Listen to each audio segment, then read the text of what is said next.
सबै धर्ममित्रलाई टसिदेलेर नमस्कार भन्न चाहन्छु। अनि आज फेरि मनलाई कसै गरी शान्ति राख्ने विषयमा तपाईँहरूलाई एक दुई शब्द यहाँ भन्न तयार गरेर तपाईँको अगाडि आइरहेको छु। पहिलो 6-7 भागमा मैले मनलाई कसरी शान्ति राख्ने बारेमा गहिरो मैले पनि जान्दैन, तर पनि हाम्रो समाजमा भइरहेको र भइसकेको जुन मैले देखेको छ होइन, त्यो चाहिँ मैले तपाईँहरूको अगाडि एक दुई शब्द राख्नु पाएकोमा मेरो एउटा मनको दुःख भयो भने होइन, जुन आफूले देखेको तपाईँहरूसँग सेयर गर्नु पाएको म एकदमै खुसी र म गर्व छु। आज चाहिँ हाम्रो सबैजनालाई थाहै छ होइन, रिस भन्ने चाहिँ एकदमै नराम्रो रहेछ भन्ने सबैजनाले भन्छ। तर पनि जब हामीलाई रिस आउँछ त्यो टाइममा हामीले एउटा पनि सम्हाल्नु सक्दैन, कन्ट्रोल गर्नु सक्दैन। सबैले भन्छ होइन, रिस एकदमै चर्को रहेछ, कस्तो नराम्रो मान्छे भन्छ नि होइन। कसैले भन्दैन ओ यो त कस्तो रिस चर्को होइन, कति राम्रो मान्छे, कसैले भन्दैनन् होइन। यसको व्यवहार कस्तो नराम्रो, मान्छे कस्तो राम्रो भन्दैनन् होइन। उसको बाहिरको बानी व्यवहार अनि र उहाँको रिसले गर्दाखेरि हामीले त्यो मान्छेबाट धेरै धेरै टाढा बस्ने र त्यो मान्छेसँग हामीले धेरै व्यवहार र मेलमिलाप नगर्ने हामी सबैको सोचाइ भइरहन्छ। तर जब आफू रिस उठ्छ त्यो टाइममा त्यो जुन आफूभन्दा अर्कोले गरेको रिस उठेको समयमा जुन नराम्रो व्यवहार र उसको नराम्रो अनुहार देख्दाखेरि आफूले कति मन दुःख र मनमा अशान्ति हुन्छ होइन। त्यो जस्तै आफू रिस उठ्दाखेरि पनि अरूले मलाई त्यस्तो देख्छ भन्ने हामीलाई सोच्नु त एकदमै गाह्रो रहेछ। त्यस कारणले आज त्यो रिस भन्ने चाहिँ कसरी आउँदो रहेछ होइन, त्यो रिसले कतिसम्म हाम्रो पीडा गर्दो रहेछ भन्ने त्यो बारेमा म एक दुई शब्द राख्न चाहन्छु। मुख्य कुरा चाहिँ हामीले रिस नराम्रो हो भन्छ, तर पनि रिस चाहिँ कहाँबाट आउँदो रहेछ भन्ने हामीले त्यो अहिले खोज्नु सकेको छैन होइन। त्यसो भएको कारणले आज रिस आउनेको मुख्य कारण र अवस्था होइन, अवस्था त त्यही हो। हाम्रो रिस किन आउँछ भने हामीलाई सकारात्मक र नकारात्मक दुईटामा हामीलाई नकारात्मक मन चाहिँ एकदमै धेरै छ।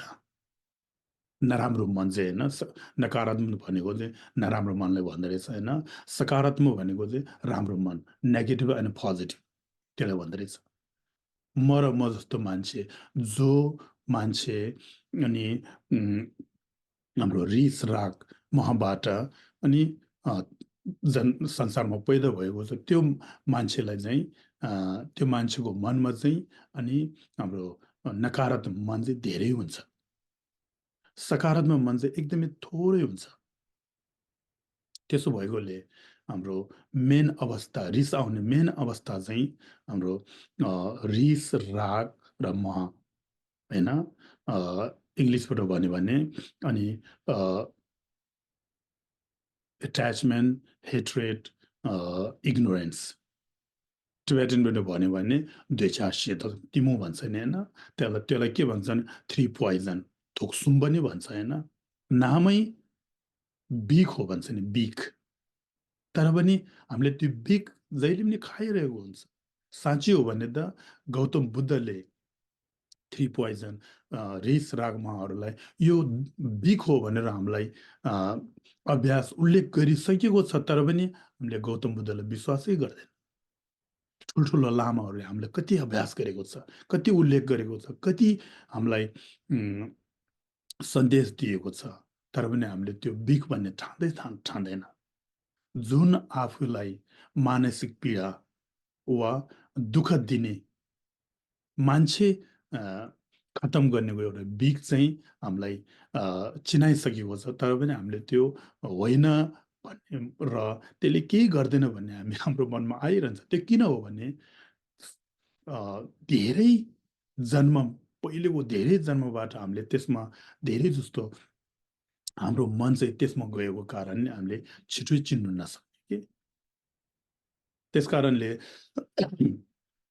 आज जुन रिस कहाँबाट आउने बारेमा मैले भने अहिले अवस्था चाहिँ हाम्रो मनभित्र तिनवटा रिस राग महबाट आउँछ होइन।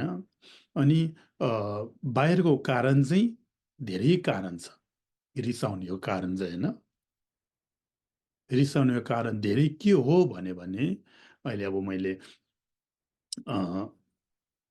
बुद्धिस्ट बौद्ध दर्शनको बारे बुद्धिस्ट फिलोसफीको बारेमा भन्यो भने महान बोधिसत्व शान्तिदेवले के भन्नुभएको छ भने हामीलाई रिस कहाँबाट आउँछ भने जब मानसिक पीडा र दुःख पाउँछ, मान्छेलाई दुःख पाउँछ नि होइन, दुःख धेरै किसिमको दुःख हुन्छ, मानसिक पीडाहरू हुन्छ, त्यो टाइममा हामीलाई रिस उठ्छ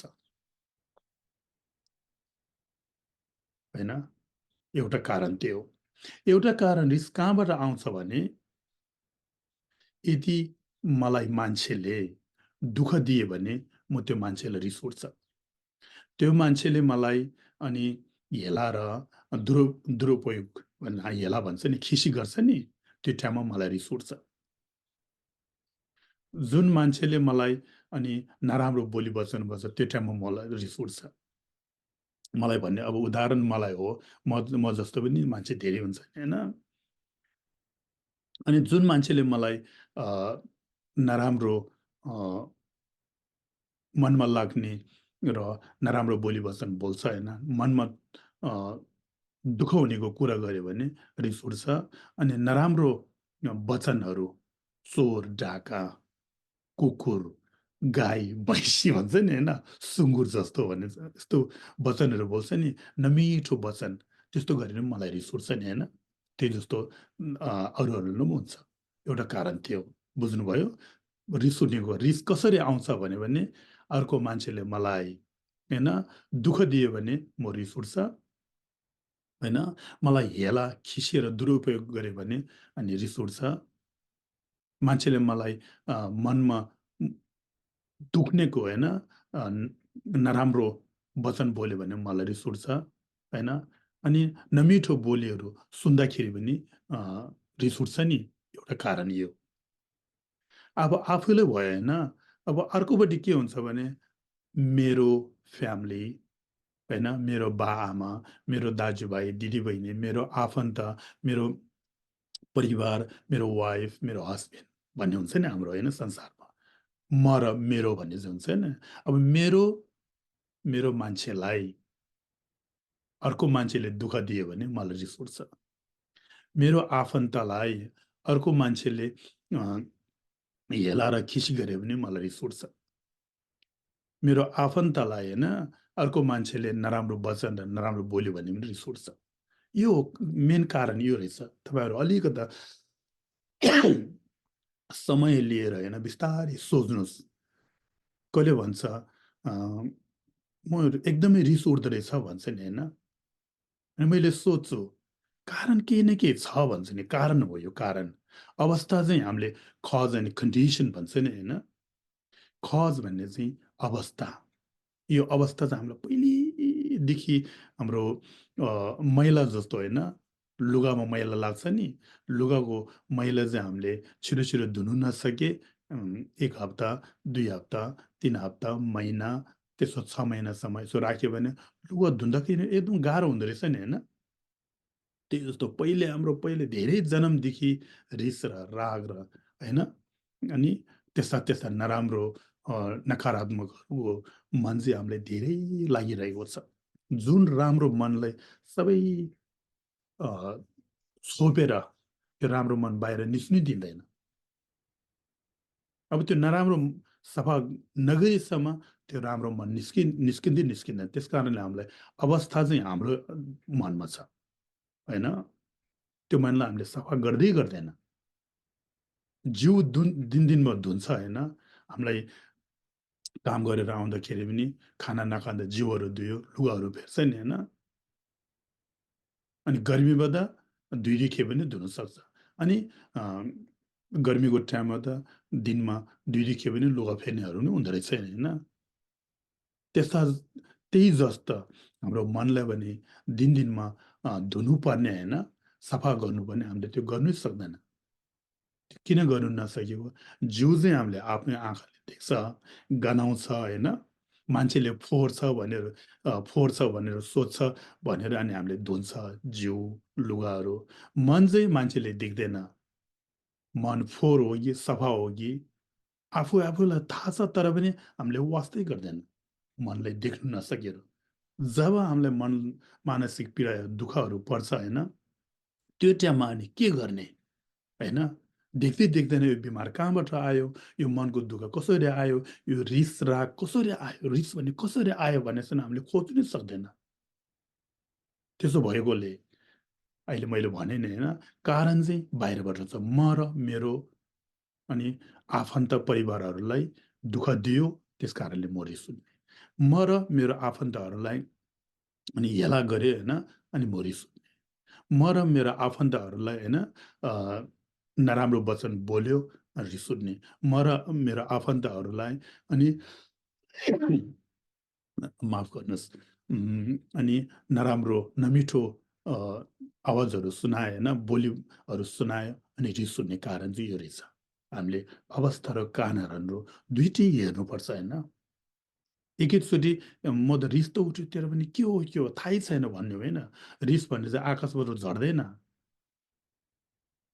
होइन। रिस भन्ने चाहिँ त्यहाँ दोकानतिर होटेलतिर किन्नु पाउँदैन। रिस भनेर चाहिँ हाम्रो रिसको बिउ चाहिँ छैन। रिसको बिउ चाहिँ हामीलाई पहिले धेरै जन्मदेखि भइरहेको हुन्छ बिउ चाहिँ। अब त्यो बिउ छ, तर पनि कहिले रिस उठ्छ भने त्यो बिउ चाहिँ कहिले उम्रिन्छ भन्यो भने पानी र बिउहरू हालिसकेपछि होइन। पानी र मल, सरी, पानी र मल जब हाल्छ अनि त्यो बिउ चाहिँ उम्रिन्छ। पानी र मल चाहिँ कुन चाहिँ हो भने जुन टाइममा कारणहरू आउँछ नि होइन, अघि मैले भने नि मेन कारणहरू हो, त्यस्तो टाइममा हामीलाई रिस उठ्छ। त्यो टाइममा हामीले सोच्ने, मलाई हेला गरेको हो होइन, मलाई दुःख दिएको हो होइन, त्यो दुःखले मलाई कतिसम्म सत्याउँछ। मेरो म आफन्तलाई एकदम नराम्रो बोली बोल्यो, त्यो नराम्रो बोलीले मलाई कतिसम्म सत्याउँदो रहेछ, मेरो जीवनभरि सत्याउँछ र सत्याउँदैन होइन, जीवनभरि दुःख दिन्छै दिँदैन। यस्तो सोच्यो भने त्यो एउटा नराम्रो बोली र एउटा दुःखले हामीलाई जीवनभरि सत्याउँदैन। यो जीवन एकदमै छोटो हो होइन। यदि बौद्ध धर्मको लागि अभ्यास गर्ने हो भने दुःख पायो भने होइन, दुःख चाहिँ सुखको बाटोमा लाने प्रयास गर भन्छ होइन। जब हामी दुःख बिमार हुन्छ त्यो टाइममा ओ यो दुःख बिमार चाहिँ मलाई मात्र आयो भनेर नसोच भन्छ। त्यो सोच्यो भने रिस बढी हुन्छ। छेउछाउमा जो आयो भने रिस गर्छ। खाना खाऊ भन्यो भने रिस उठ्छ, दबाई खाऊ भन्यो भने रिस उठ्छ, डक्टरसँग झगडा गर्छ, नर्ससँग झगडा गर्छ होइन, आफन्तसँग झगडा गर्छ। त्यस्तो नसोचेर होइन, ओ यो दुःख भन्ने र दुःख बिमार भन्ने चाहिँ मलाई मात्र होइन, तपाईँहरू यसमा जानुहोस् न, हस्पिटलतिर जानुहोस् न, जम्मै दुःख र त्यो बिमारी मात्रै हो। यता कराउने, उता कराउने, यता रुने, यता आछ भन्ने, यता उछ भन्ने, मात्रै रहेछ नि। त्यस कारणले त्यस्ता दुःखहरू अ, बिमारहरू आयो भने होइन, हामीले मलाई मात्र आयो नसोच्ने, ओ म जस्तो मान्छे कति छ भनेर अलिक खुल्ला लिने होइन त्यो टाइममा। अनि हामीले आफ्नो भगवान्सँग पाठ पूजा गर्ने, गौतम बुद्धसँग पाठ पूजा गर्ने होइन, गौतम बुद्धको ध्यान लिने, आफ्ना अ, अ, आफूले प्रवचन लिएको गुरुहरूको याद गर्ने होइन। अनि उहाँहरूले भनेको सन्देशहरू सोच्ने, हामीले जब हामी सुख र अलिकति हेल्दी हुन्छ त्यो टाइममा गर्दै गर्दैन, इन्जोय गर्ने मात्रै सुरु गर्छ। जब आफूलाई दुःख पीडित पर्छ अनि त्यो टाइममा अनि हामी भलो हुनु खोज्दो रहेछ नि। त्यस्तो गऱ्यो भने एकदमै नराम्रो हुन्छ। त्यस कारणले हामीले रिस भन्ने चाहिँ कहाँबाट आउँदो रहेछ होइन, यसले कति समय पीडित गर्दो रहेछ।